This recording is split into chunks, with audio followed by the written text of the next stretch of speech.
자, 시장에 영향을 끼칠 만한 한뉴스 코너가 시작이 됐습니다. 자, 오늘도 뭐 굉장히 좋은 내용들로 이렇게 많이 가지고 나왔습니다. 자, 세 가지를 준비를 했는데요. 첫 번째 사연 알아보도록 하겠습니다. 자, 첫 번째 기사입니다. G20 암호화폐 관련 규제안 마련 또 미뤘다. 자, 이 뭐 제목만 보면은 뭐 이제 악재로 이렇게 뭐 받아들여도 이제 된 텐데 결국은 뭐 뚜껑 열어봐야겠죠. 자, 두 번째입니다. 자, 삼성 자사 제품 암호화폐 결제를 지원한다. 제목이 굉장히 좀 핫한 그런 기사로 좀 준비를 해봤습니다. 자, 마지막 세 번째입니다. 자, 코인체크 미국 암호화폐 시장에 진출을 한다라는 마지막 소식을 또 가져왔습니다. 자, 여기서 뭐 세 가지 다 중요하다라고 볼 수 있겠는데 그 중에 첫 번째 한번 알아보도록 하겠습니다. 자, G20 재무장관 회의 암호화폐 관련 규제안 마련을 또 미뤘다. 자, 이렇게 이제 소식을 가져왔는데 저도 이 소식을 이제 접해서 알고 있거든요. 결국에는 뭐 화폐의 뭐 혁신성이 뭐 굉장하다. 금융에 위협이 안 된다. 이렇게 뭐 저번 회의 때만큼이나 좀 뭐 비슷한 얘기를 했어요. 근데 뭐 각국마다 이제 공통적으로 자금 세탁이나 그다음에 뭐 투자자 보호, 뭐 해킹, 자, 이런 부분들 그 규제안을 만들어가지고 10월에 발표를 하자 했는데 저번에도 이야기 나왔고 계속해서 똑같은 얘기 나오는 건데 그러니까 규제를 누가 잡을 것이냐, 누가 먼저 이 규제를 해가지고 할 것이냐, 결국에는 통폐합을 어떻게 할 것이냐, 이게 가장 중요한 것 같은데 제가 봤을 때는 그냥 뭐 탁상 공론으로 좀 이렇게 회의를 좀 진행한 것 같거든요. 뭐 정치로 따지면 그냥 뭐 처세술이 좀 능했다, 자, 이렇게 이제 뭐 평가를 내릴 수 있겠는데 이게 발표가 되고 나서 시장이 잠깐 악재로 쏟아져 나왔거든요.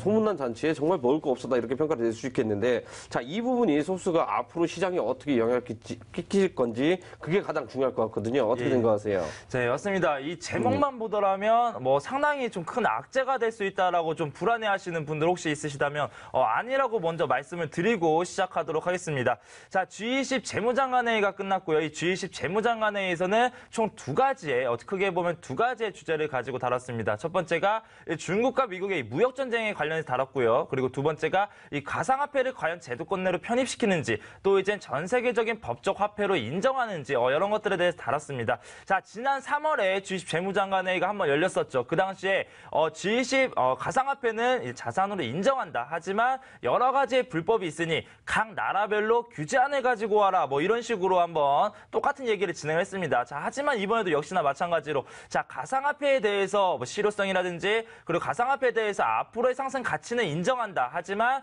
10월 달에 이제 발리에서 있을 G20 재무장관회의까지 새롭게 또 가지고 와라, 이렇게 같은 말을 또 반복을 했습니다. 자, 하지만 여기서 이제 인정을 안 한다고 했던 내용은요, 아직까지 확실한 인정이 안 되고 10월 달까지 기다려야 하는 내용은 자, 과연 법적 화폐로 글로벌적인 같은 통용 화폐로 인정될 수 있는지, 이 부분이고요. 자, 가상화폐 저희가 뭐 G20 재무장관회의를 볼 때 그걸로 인해서 봤던 건 아닙니다. 과연 이 가상화폐가 제도권 내로 편입이 되고 전 세계에서 인정을 하는지 안 하는지, 이런 거를 좀 보고 싶었는데, 자, 여기서는 확실하게 인정을 하고 또 가상화폐 시장을 더욱더 투명하게 발전시키겠다라고 또 확실히 나아졌죠. 그렇기 때문에 이번 회의는 상당히 좀 의미 있는 회의고요. 그리고 이번 회의가 앞으로의 가상화폐 시장에서의 더 발전을 일으킬 수 있다라고 좀 말씀드리도록 하겠습니다. 자, 그러면서 이제 가상화폐 이제 자금 세탁 문제에 대해서 또 끊임없이 나왔습니다. 자, 자금 세탁이 지속적으로 일어나고 아직 개인정보 보호라든지 여러 가지 보호가 이루어지지 않기 때문에, 자, 일단은 자금 세탁 방지 기구에서 10월 달까지 어떻게 하면 자금 세탁을 막을 수 있는지 규제안을 가지고 와라, 이렇게 말씀을 드렸었고요. 자, 그렇기 때문에 10월 달에 G20에서는 이 자금 세탁 방지 기구의 규제안, 그리고 이런 가이드라인에 따라서 또 새로운 법령과 이제 규제가 지어준다라고 좀 말씀드리도록 하겠습니다. 자, 그러면서 얼마 전에 또 G20 재무장관회의 전에 한번 금융안정위원회에서 한번 말씀드렸던 게 있습니다. 자, 글로벌적인 모니터링을 전체적으로 강화를 해야겠다라고 말씀을 드렸었는데요. 이번 재무장관회의에서도 마찬가지로 이 글로벌 모니터링 강화를 가장 좋게 봤고요. 그렇기 때문에 전 세계에서 이제는 함께 불법적인 자금을 막고 함께 모니터링을 하면서 이제 이끌어 나가겠다라고 말씀드리도록 하겠습니다. 자, 그리고 이제 두 번째 이슈가 또 있었죠. 자, 중국과 미국의 무역 전쟁의 이슈에 대해서도 얘기를 했었습니다. 자, 근데 이 무역 전쟁이 과연 가상화폐 시장에 어떠한 영향을 미칠까, 이런 것들에 대해서 상당히 궁금했던 투자자분들 많으실 건데, 자, 아시다시피 오늘 코스닥은 마이너스 4%나 빠지는 급락장이 연출됐습니다. 자, 그만큼 국제 경제 사회가 불안한다라고 하면 당연히 이제 나스닥이라든지 다우지수라든지 이런 증권거래소에 대한 이제 지수가 내려가게 되고요. 자, 그렇다면 이렇게 매도한 물량들은 어디로 가냐? 있느냐. 자, 저번에도 한번 말씀드렸었죠. 안전화 자산으로 인정되고 있는 이 가상화폐 시장으로 몰릴 수밖에 없다라고 말씀을 드렸고요. 자, 실제로 지금 공포지수는 가상화폐 지수랑 맞먹는다, 같다라고 좀 보여지고 있는데, 자, 실제로 지금 가상화폐에 대한 엄청난 매수세가 일어나고 있습니다. 지금 새로운 유입이 들어오고 있고요. 그리고 이 증권시장은 내려가고 있습니다. 그렇기 때문에 이 중국과 미국의 무역전쟁 이슈를 더 발판 삼아서 또 이제 가상화폐 시장에 새로운 규제를 발판 삼아서 앞으로 우상향이 될 수 있다라고 좀 말씀드리도록 하겠습니다. 자, 자세한 얘기는 시간 관계상 잠시 후 진행되는 무료 온라인 공개 방송을 통해서 과연 G20 재무장관에 대해서 어떠한 내용들이 나왔고 앞으로 어떻게 대응해야 될 건지 이런 것들에 대해서 다시 한번 말씀드리도록 하겠습니다. 자, 첫 번째 뉴스 이렇게 알아봤고요. 걱정하지 마셔라. 상당히 긍정적인 뉴스다라고 좀 말씀드리도록 하겠습니다. 자, 두 번째 뉴스 한번 같이 알아보겠습니다. 두 번째 뉴스 역시나 마찬가지로 상당히 긍정적인 호재성의 이슈가 나왔죠. 자, 삼성 자사 제품 암호화폐 결제 지원한다라는 이런 뉴스가 나왔습니다.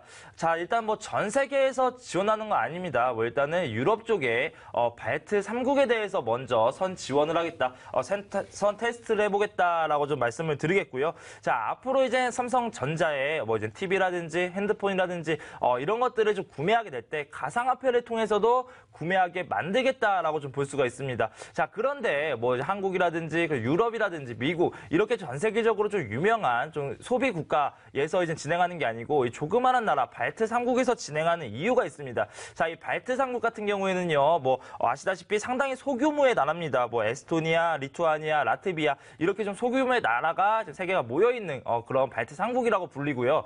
자, 그런데 이 발트 3국이 가상화폐에 대해서 정부 정책이 상당히 좋습니다. 정부 자체에서 이 가상화폐를 키우려고 하고요. 정부 자체에서 신기술 지속적으로 연구한다라고 이제 얘기가 나오면서 전 세계 블록체인, 유명한 블록체인이라 이런 가상화폐 스타트업 기업들이 ICO를 위해서 밀집하는 이런 공간이다라고 볼 수가 있고요. 자, 일단은 이 발트 3국에서 가상화폐 결제가 성공적으로 이루어진다라고 하면 앞으로 이 실생활에서 가상화폐 결제가 이루어졌을 때 또 삼성전자 그 밖에 다른 물건들을 사는 그런 구매자가 상당히 많을 것이라고 예상을 해서 일단은 테스트적으로 하는 거고요.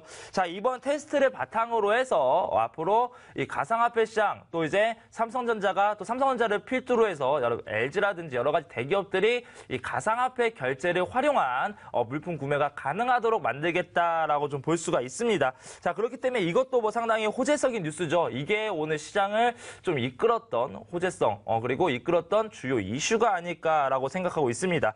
자, 그렇기 때문에요. 자, 삼성전자 같은 게 아시겠지만 전 세계에서 좀 유명하고 전 세계에서 이 TV, 스마트폰 여러 가지로 상당히 많은 좀 판매를 기록하고 있는 업체입니다. 자, 일단은 먼저 이렇게 전 세계적인 대기업에서 먼저 시작을 했다. 그거는 조금 전에도 말씀드렸지만 앞으로 다른 대기업들도 자사의 물건들을 팔 때 당연히 이제 어느 정도 좀 경쟁력이 있는 현금으로만 또 카드로만 결제할 수 있는 게 아니라 자, 가상화폐를 통해서 충분히 이런 수요라든지 이런 구매자를 늘리겠다라는 마케팅 전략으로도 사용할 수 있다라고 볼 수가 있습니다.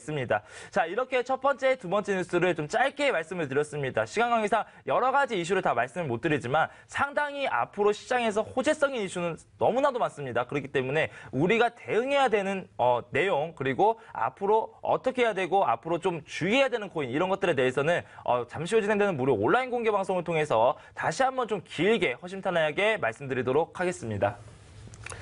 자, 이렇게 해서 두 번째 기사까지 알아봤습니다. 뭐 첫 번째 기사에서 뭐 첨언해드리면 지난 3월에도 뭐 비슷한 내용들이 이제 나오면서 좀 약간 뭐 실망스러운 매물들도 이제 잠깐 나왔었는데요.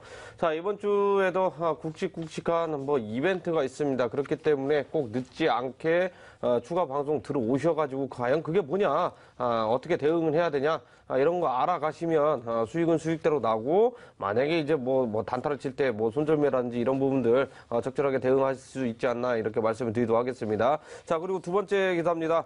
뭐 삼성에서 이제 뭐 그 발트 상국 이제 뭐 국한되긴 하겠지만 만약에 대기업들 위주로 이런 부분들 계속해서 이제 유럽 쪽에서 이제 넓혀간다고 하면 충분히 이제 경쟁력 있는 그러한 시장이 형성될 가능성이 굉장히 높다라고 평가를 해드릴 수 있겠는데요. 삼성그룹 중에서 삼성 SDS에서 블록체인을 지금 개발을 하고 있는 상태입니다. 자, IBM도 최근에 왔다가 다시 한 번 정도 미팅을 했다. 자, 코인 129 방송에서 제일 첫 번째로 이렇게 전해드렸습니다. 자, 그렇기 때문에 추후에 삼성 쪽에서 만약에 가상화폐 쪽 진출을 하는 거 아닌가라는 조심스럽게 예상을 해보는데요. 자, 이런 부분도 추가적인 온라인 공개 방송을 통해서 들어오시면은요, 정말 자세하게 이야기를 해드리도록 하겠습니다.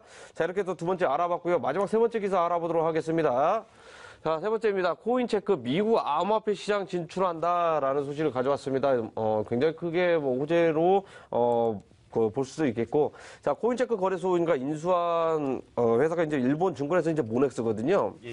일본은 이제 모넥스인데 결국에 이제 뭐 코인베이스가 결국에는 증권사로 이제 인정을 받고 라이센스를 취득을 했는데 코인체크 일본 거래소도 앞에 사례가 있었기 때문에 일부 미국 쪽에 이제 진출을 해서 정말 이렇게 그 세계화로 뻗어가는 거 아닌가라는 생각이 들거든요. 그러면 만약에 코인체크 거래소도 라이센스를 취득을 한다 그러면 대기업에서도 그러면 거래소 이거 취득하려고 하는 게 수월하게 가능하지 않을까 이렇게 보고 있는데 결국에는 기관들 자금, 미국들 자금을 우리가 어떻게 먼저 선점을 하는가 그게 가장 중요할 거거든요. 예, 맞습니다. 시장에 봐서는 좀 호재거리 같은데 어떻게 생각하세요? 예, 맞습니다. 코인체크 같은 경우에는 우리 시청자분이 아시다시피 올 1월에 좀 대규모의 해킹 사건이 일어나면서 상당히 좀 위태로웠던 이런 좀 불안했던 거래소였죠. 자, 하지만 일본의 대형 증권 거래소입니다. 대형 온라인 증권 거래소 이 모넥스 그룹이 이제 인수를 하면서 다시 한번 재개 발판을 마련했다라고 보시면 되고요. 자, 이처럼 증권사에서 지속적으로 가상화폐 거래소 인수 그리고 이 가상화폐 거래소는 증권 라이센스를 취득함으로써 제도권 내로 편입이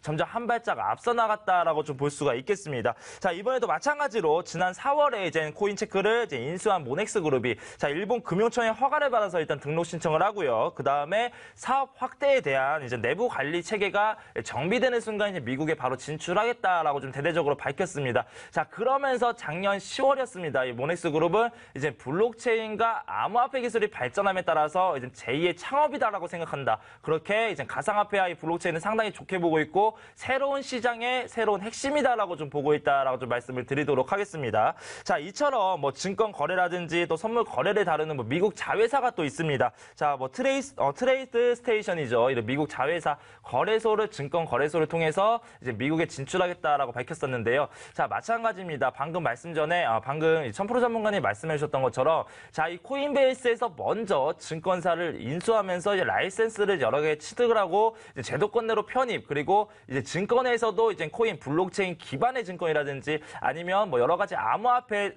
발행이라든지 여러 가지를 좀 많이 좀 먼저 길을 터놨다라고 볼 수가 있고요. 이제 일본에서도 따라서 증권 쪽과 연합하면서 이제 가상화폐를 제도권 내로 편입시키겠다라고 좀 보여질 수 있습니다. 그렇기 때문에 상당히 좋은 호재성인 이슈고요. 그리고 코인체크 더군다나 그 전에 무너졌던 그 전에 해킹으로서 이슈가 있었던 그런 거래소들을 다시 한번 살려서 자, 거래소에 대한 이런 여러 가지 거래 시스템이라든지 이런 것들은 상당히 좋거든요. 그렇기 때문에 새로운 거래소 신개설이 아니라 이 코인체크를 이용한 영문화로 바꿔서 그 기반은 그대로 하되 조금 더 보안을 강화하고 조금 더 증권과 연계시켜서 제도권 내로 편입시키는 이런 발판 작업을 진행하겠다고 합니다. 그렇기 때문에 투자자분들 앞으로 오늘 코인 뉴스 3개를 다 상당히 좋은 호재성인 뉴스만 준비했습니다. 저희가 맞춰서 준비한 게 아니고 현재 시장에서는 이렇게 호재성의 이슈들이 지속적으로 나와주고 있다라고 좀 말씀드리도록 하겠고요. 그렇기 때문에 앞으로의 대응 방안이 더 중요하다. 그런 거에 대해서는 잠시 후 진행되는 무료 온라인 공개 방송을 통해서 같이 한번 또 말씀을 드리겠다라고 하면서 뉴스 시황 정리는 일단 여기서 마치도록 하겠습니다.